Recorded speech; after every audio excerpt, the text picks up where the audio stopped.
Thousands of years ago, choosing to trust an apex predator wasn't a friendly choice. It was a desperate gamble against extinction. Imagine the Ice Age. Food is scarce.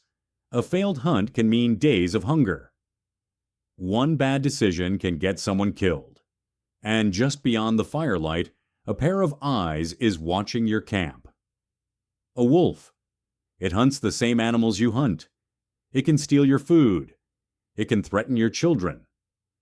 So why would starving humans let a meat-eating predator come closer?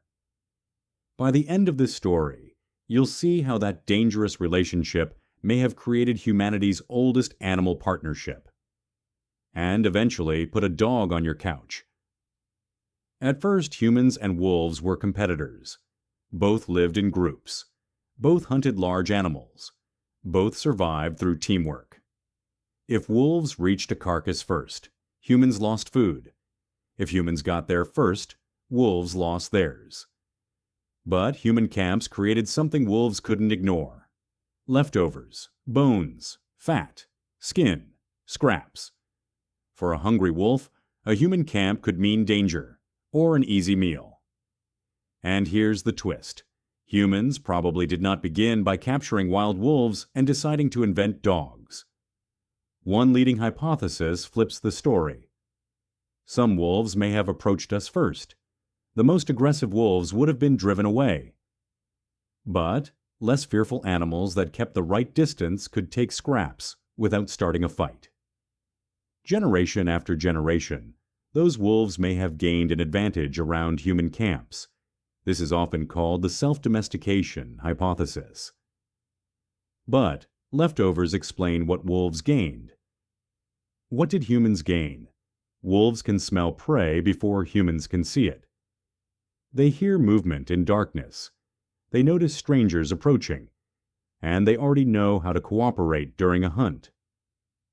At some point, chasing every wolf away may have stopped being the smartest option. A tolerated wolf-like animal could become useful, an alarm, a tracker, perhaps eventually a hunting partner. And this is where the relationship changes, not overnight. There was probably no single person who trained the first dog. The animals most comfortable around humans stayed closer. Humans may have fed useful animals, protected pups, or favored canids that were easier to live with. Over many generations, wolf near the camp slowly became something different. By around 15,800 years ago, we have genetic evidence of domestic dogs. By about 14,000 years ago, dogs were already spread across parts of Europe and Turkey. That means dogs were living with humans before farming, before cities, before written history. Humans had not yet domesticated cattle, horses, or sheep.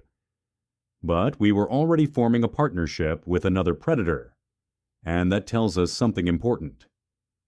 Survival wasn't only about strength or better weapons. It was about adaptability, cooperation, and recognizing a shared advantage. Humans brought fire, tools, food, and social cooperation. Canids brought smell, hearing, speed, tracking, and teamwork. Together, the relationship offered advantages neither side had alone. As humans moved, dogs moved with us. They helped hunt and warn camps. Later, dogs guarded, herded, worked, and lived beside people. The animal once watching us from outside the firelight slowly moved inside the human world. And now look at the result. A tiny dog can sleep under a blanket, eat from a bowl, and wait at the door for its owner. But behind that pet is ancestry.